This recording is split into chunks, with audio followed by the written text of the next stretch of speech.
basically, I was going to pare it down and just say, this man needs no introduction, Barrie Schwortz. Thank you. Well, look, I'm going to do my best to let you listen to this next presentation without having to think much. Because these last couple of presentations, man, I've had to really focus to kind of keep up with it because I'm an old hippie photographer and not a physicist. But I have to say this. I want to give the organizers a round of applause for putting together a great show.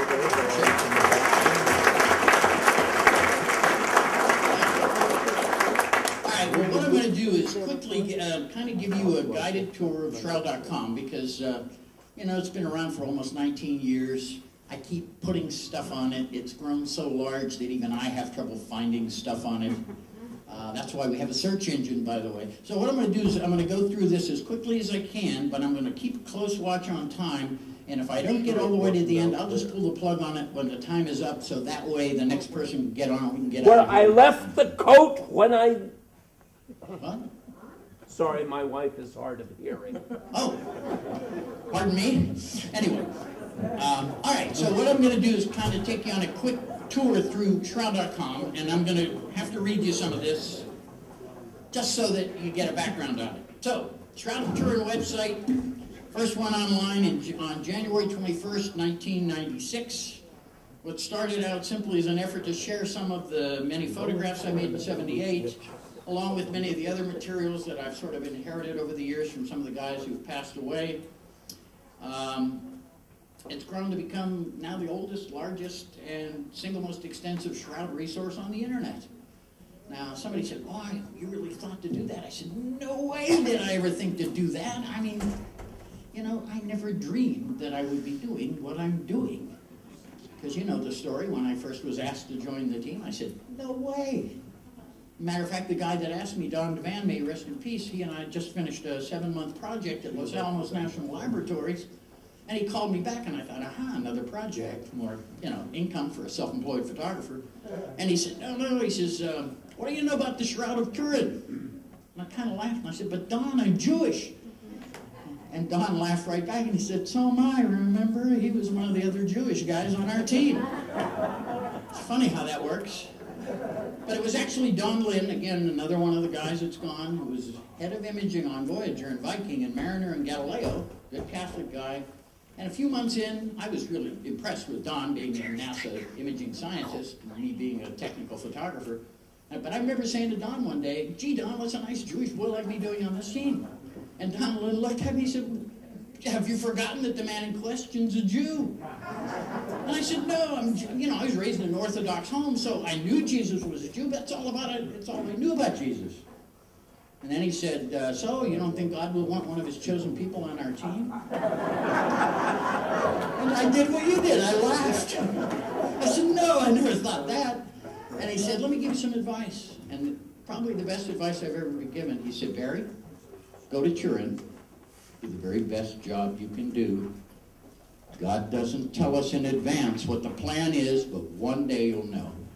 It only took 20 more years. I was not convinced the Shroud was authentic until 1995. Wow. And then everything changed. So now I'm standing in front of you, a place where I never dreamed I would be standing. And so I'm going to show you a little bit about Shroud.com and what I started 19 years ago that's grown into such a big thing. The big problem with a website that large is the necessity of managing a huge amount of archived information, and more importantly, to make it as easily accessible to visitors from around the world. It's an international thing. We stopped counting at 161 countries.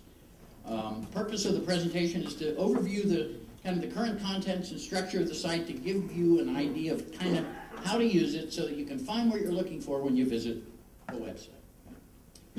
So now, it's a little background. For the first 14 years, I personally produced it, and I still do.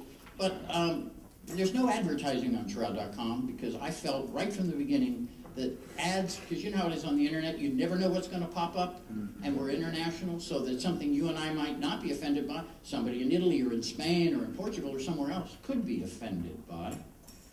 So basically the whole purpose was to keep this ad-free, and so I paid for it myself for the first 14 years. Now, I have to say this is the most important thing.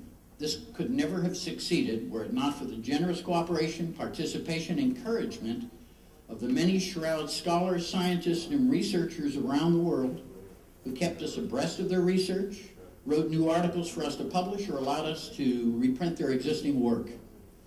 We extend our deepest and sincerest thanks to everyone who contributed and continues to contribute their time and effort to make the site a success.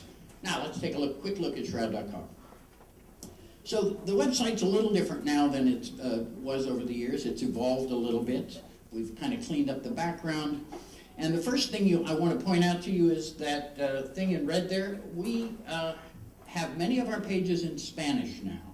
Not only do we have many friends in Spain or in Mexico, but in Central and South America, and Spanish is a very large growing population in the world. So many of our pages are in Spanish. So you can see even the front page, which of course is the kind of the web, what do they call it, site map, kind of like a site map or directory. So that's in English and in Spanish as well. And you'll see that many of the other pages are also in Spanish. So for those of you that are Spanish speakers or have Spanish-speaking friends, many of our pages are in Spanish now. I wish it were all Spanish, but you know what? Google Translate's getting better and better. I don't know if you've noticed. If you translate a whole page, you can actually do okay. So we'll talk about that in a little while. Now, this is what's really maybe the most important thing. Note that every important hyperlink on the website is a text link. We used to have little buttons and graphics, but if you use a translation service on those, they don't translate. So by converting everything back to text links, if you convert the page to Spanish or Italian or French or whatever, it converts the links for you so you'll know exactly where you're going. So we went back to a simpler design in that respect. And that's really important, especially getting rid of the graphics and stuff makes it easier to use on smartphones and tablets, which are smaller screens. Now, we also have a special version of the page for smartphones. Now, when I say special, what we've done is we've simplified and centered everything on the page, so when you're using your smartphone, you don't have to scroll left and right. You still have to scroll up and down, but you shouldn't have to scroll, if you're set horizontally, you should be able to scroll the page without having to go left and right. Again, trying to make it easier for those that are using smartphones. And we have this, the search engine. The search engine is really important. It searches only within Shroud.com. It's an index of about 175,000 words. So if it's on the website and you enter the information here, you should pretty much be able to find it. As a matter of fact, here, let's put Bruno Barberis' name up in the search engine there. And if you push the button, and I have to tell you that I think that says, what, 85 total pages for Barberis? Well, it's actually about 97 now from the last few updates with the Barrie conference. So that's the result. And by the way, notice that results page has no advertising on it either. For 19 years, we've paid extra, so there'd be no ads on any page, including the search engine. It's a free search engine, but not free if you don't want ads. We don't want ads, so we pay for that so that when you go to any page of Shroud.com, you will not be bombarded by banner advertising.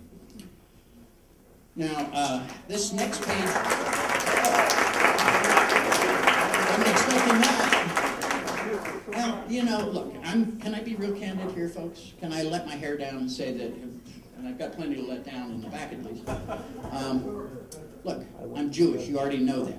I think in the early days of the website, there were a lot of people who thought I was doing this for other than honorable reasons.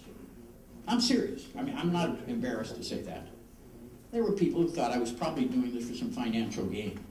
But now a number of you have been up to my house. And so you know, and you've seen my 19-year-old car. And you can tell that if I did this for money, I really messed it up. So, I'm still a hippie, and I always will be. Now I'm an old hippie, so maybe that's a little better. But at least it means I survived it all so far. Anyway, so this first page is the Tourist to Turin page. This is something new, and it's not a permanent page.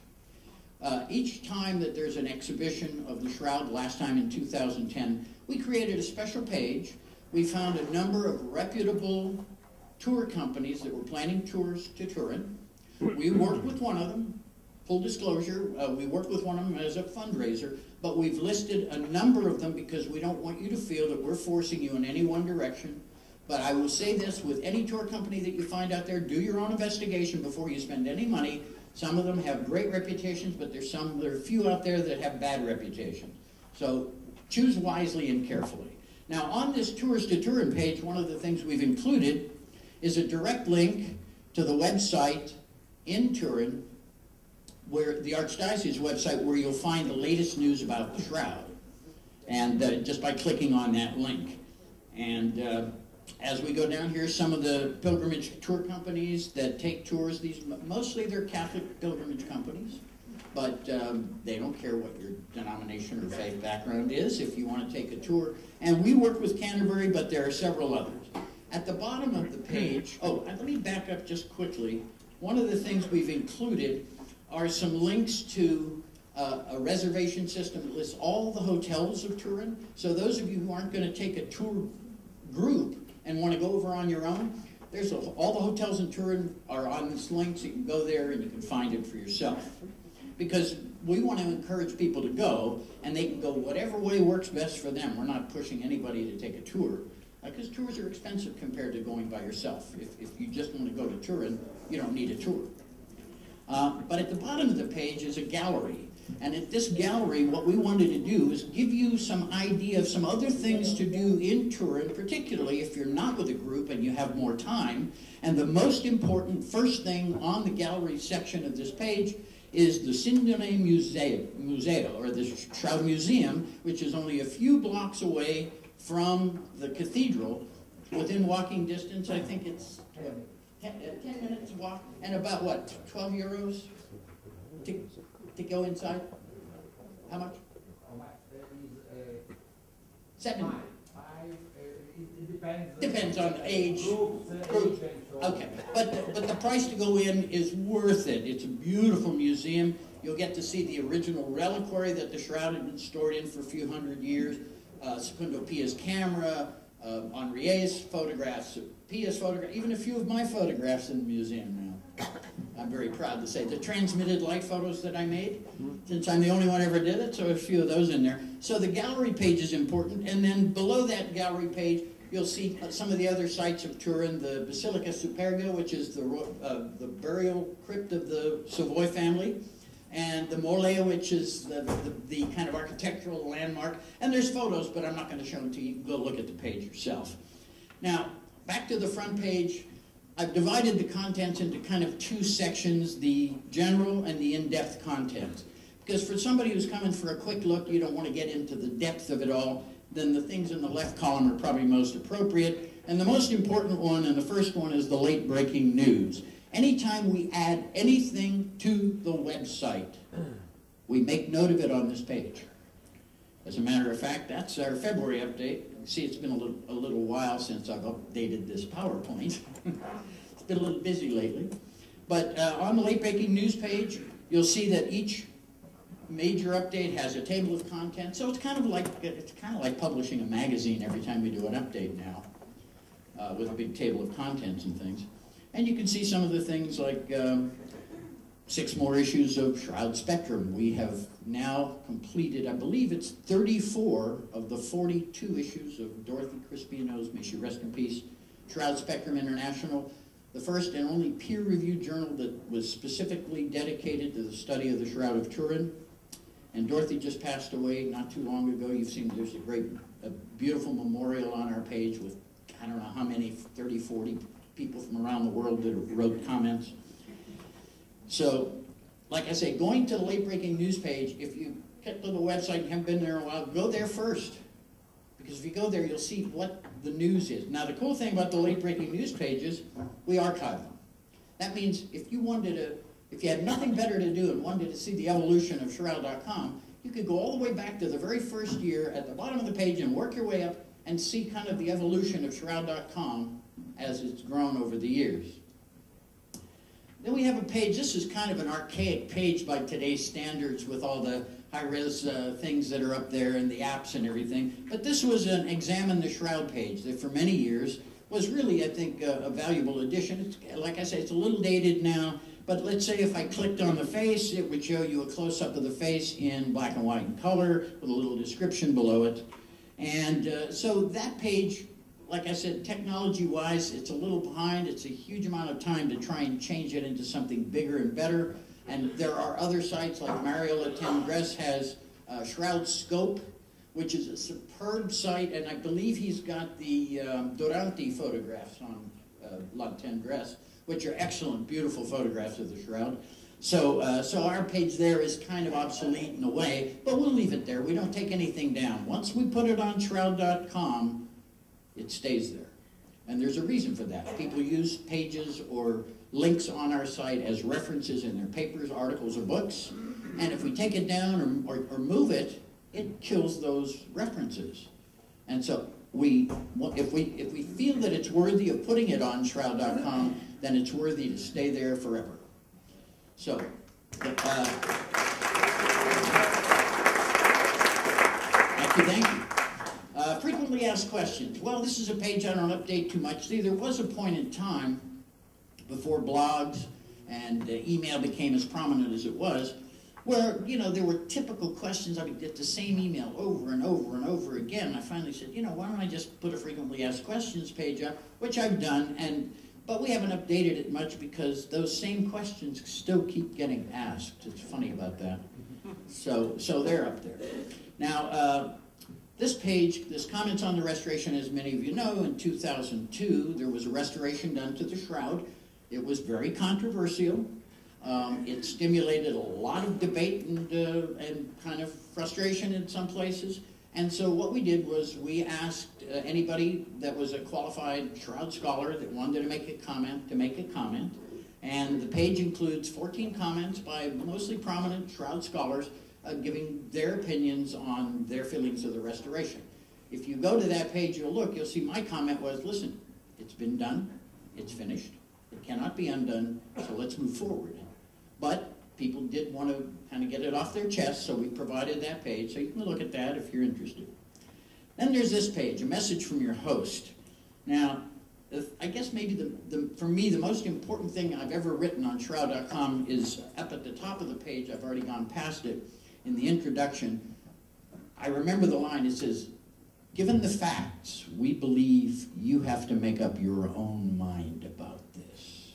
And it's perhaps that philosophy that I adopted right at the beginning of not telling people what to think, but making available to them both points of view, or sometimes 7 points of view on the same thing, making it available and allowing people to look at it and decide for themselves what this means. Who am I to tell somebody what to believe? I'm not even a Christian.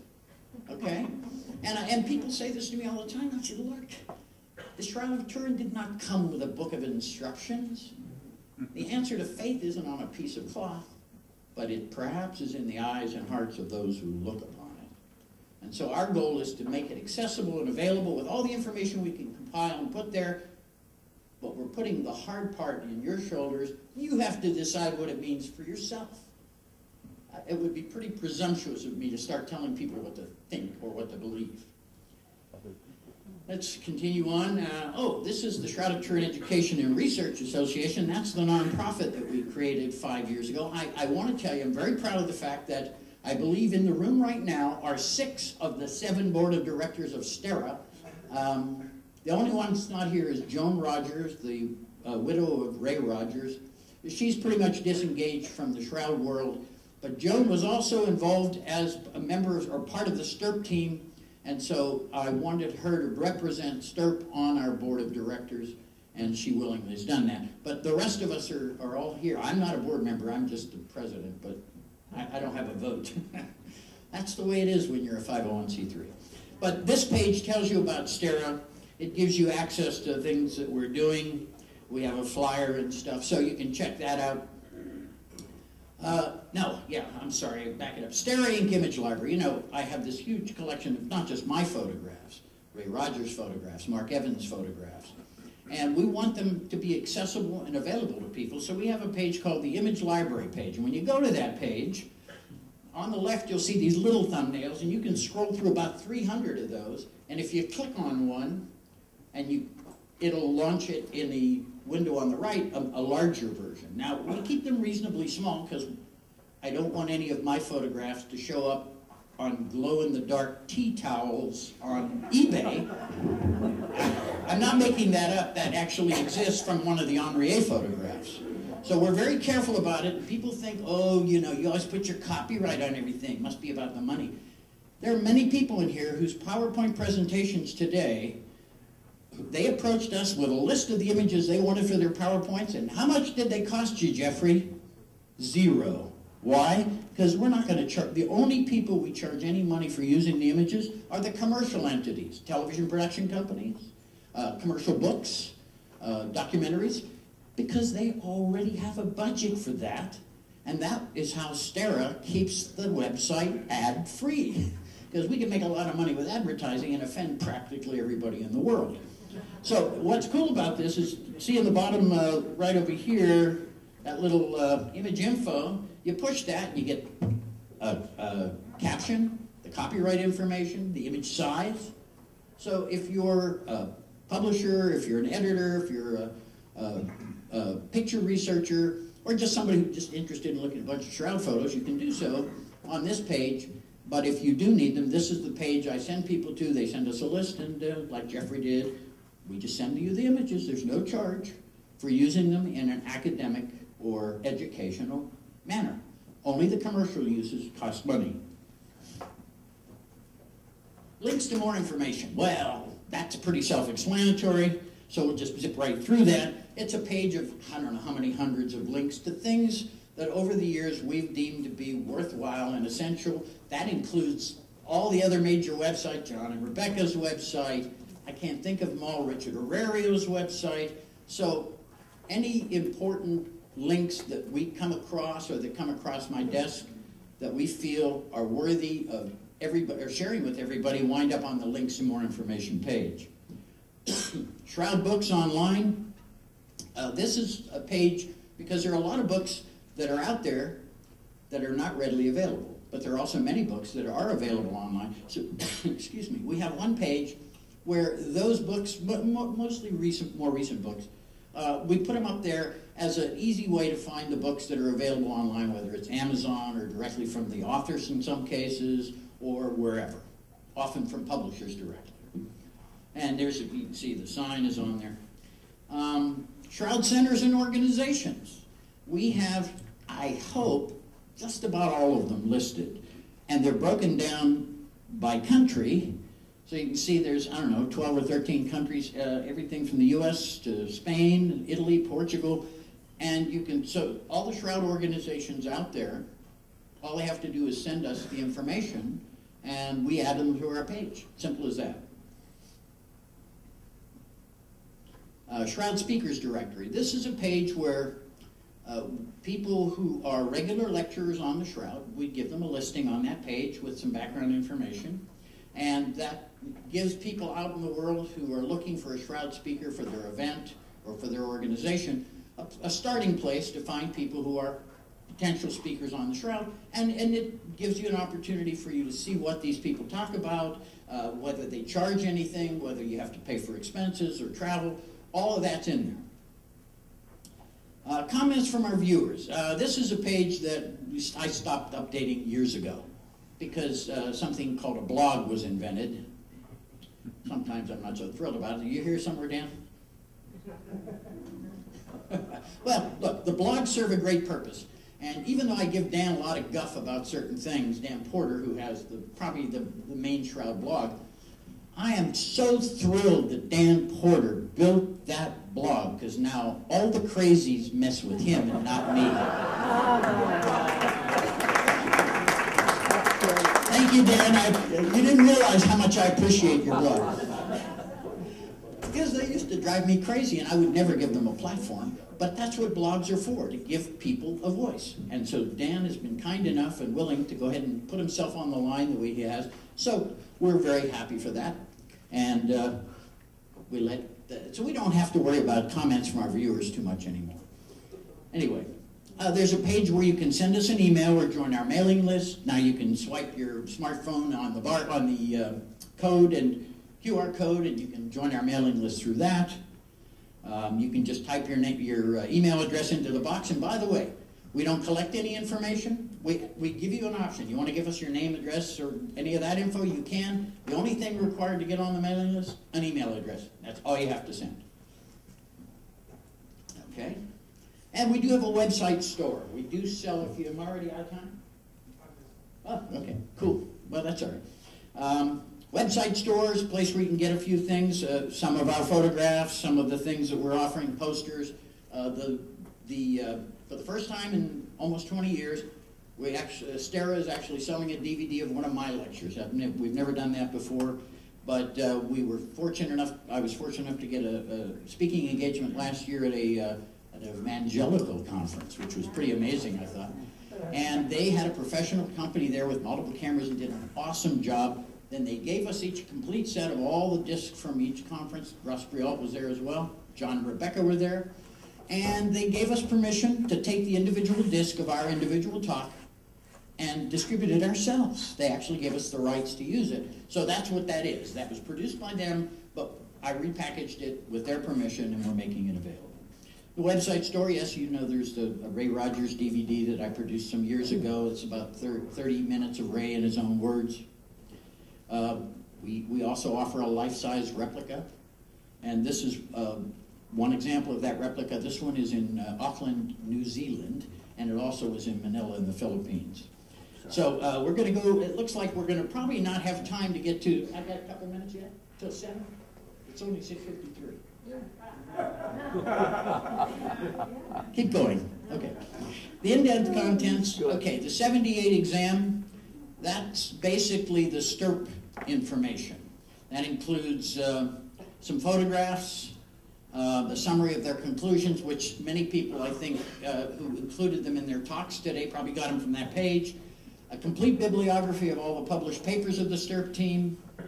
A list of the STIRP team, their affiliations, and an indicator as to whether or not they were participants in the direct examination of the Shroud, or whether they were in the U.S. and when our data was brought back, then they became, because John Heller and Al Adler were not involved in the gathering of the data, they were involved in the reduction of the data once we came back. So there's a complete list of everybody. It does not include Walter McCrone. Walter McCrone, to his dying day, claimed that he was a member of the STIRP team. He was not a member of the STIRP team. He did have to sign a non-disclosure agreement when Ray Rogers handed over those samples, but that didn't make him a STIRP team member, even though he said that he was until he died. There's a thing about the VPA. Now look at this. I think this is funny. I'm going to share it with you. This is an animated GIF file. Because in the old days, when you built a website, you couldn't put video on. You could barely put images on. And so this was how we showed people what the VP8 did. I created an animated GIF from a video clip. So as you can see, that kind of covers all the STIRP stuff. The whole page on the 97 fire. And again, lots of still photographs for the same reason, because we couldn't get video onto the web in those days. But if you go back to the top of the page, the very first link at the top is a link to the YouTube video of Mario Trematore rescuing the Shroud in 1997 that these stills were taken from. But the stills were there before we could put a video up. Now there's a link to that. So as you can see, there's a lot of stuff continuing on. The British Society for the Turin Shroud. Every issue of the BSTS newsletter from the first to the latest, plus 5 of the monographs that they had also published and a few other things. And you can see with covers and photographs and everything else. Collegamento Prosindone, Emanuele Marinelli and Maurizio. They were taking Italian language articles, translating them into English, sending them over to me, and I would put them up there so that, because one of the biggest problems from the earliest day was communication and language differences. So thanks to Emanuele and Maurizio, they were taking some of the Italian language stuff, putting it into English, and we were doing the same, so we were working together. And which we've done, as a matter of fact, there it is. That's our page that links you directly to theirs.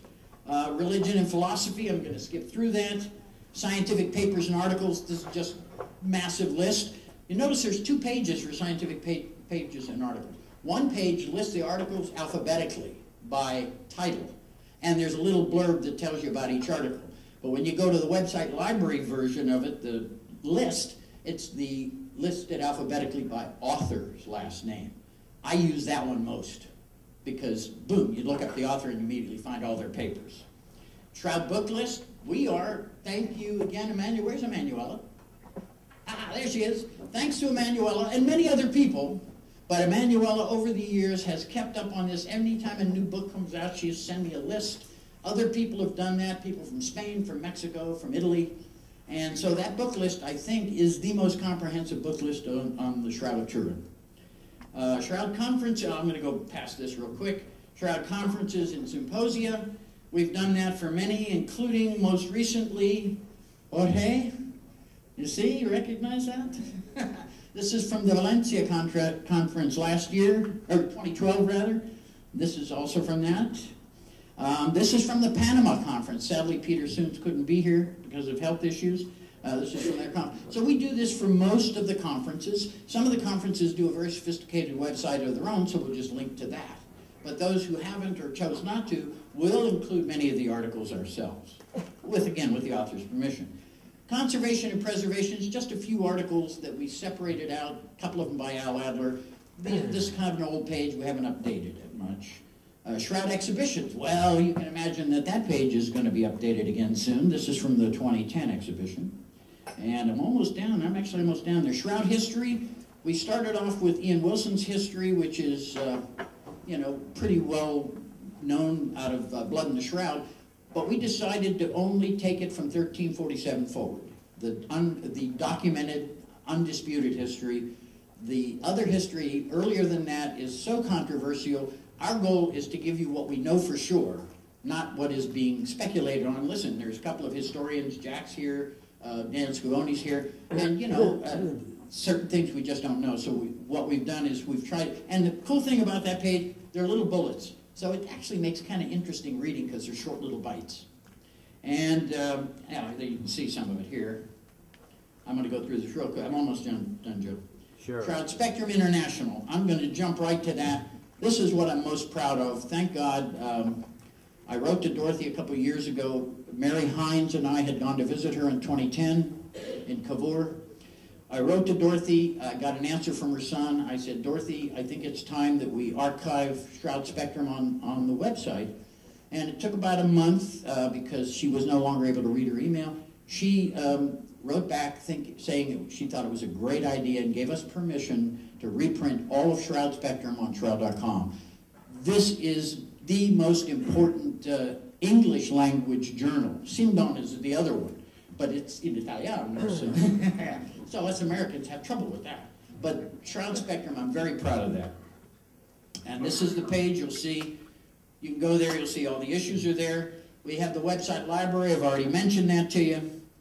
And by the way, another search box on the website library page makes sense. You go to library, you're going to do research. This is just back to the page. We have a Facebook page. There it is. I'm going to zip through it quick. We have the QR code, so you can just swipe your smartphone in front of it. And we have a privacy policy because we take credit cards. You are obligated in the United States by law to have a privacy policy if you take credit cards. So we have that. And this is something we did recently 2 years ago, thanks to a couple of folks out there that were hardcore researchers interested in seeing the Arizona samples. They actually put up the money, donated money to STERA, and obtained permission from the University of Arizona. And I went down and I made a bunch of photographs of the remaining samples of the carbon dating samples that they used. And there's an article with the high-resolution images online, free for anybody to use in non-commercial uses. Okay, this is it, the end. We're ranked #1 on Alexa popularity on the Shroud. We're #1 on Google, Bing, and every major search engine. We've had over 12 million visitors. Ignore the counter on the front page. It records about 34% of our actual visitors. But people say, why don't you get rid of it? I like it. It lets me know that people are coming every day. So it's not there real accurate, but shortly you'll see a little thing that when you roll your mouse over it, it'll tell you this is about 35% of our viewers. Visitors from over 160 countries. Last year we had over 800,000 visitors. We're pushing 900,000 already this year. We might hit 1 million. More than 2.8 million pages last year, 12.6 million files, 14.1 million hits, and more than 523 gigabytes of bandwidth. And so that's Shroud.com. Thank you very much. I'm sorry I went kind of far.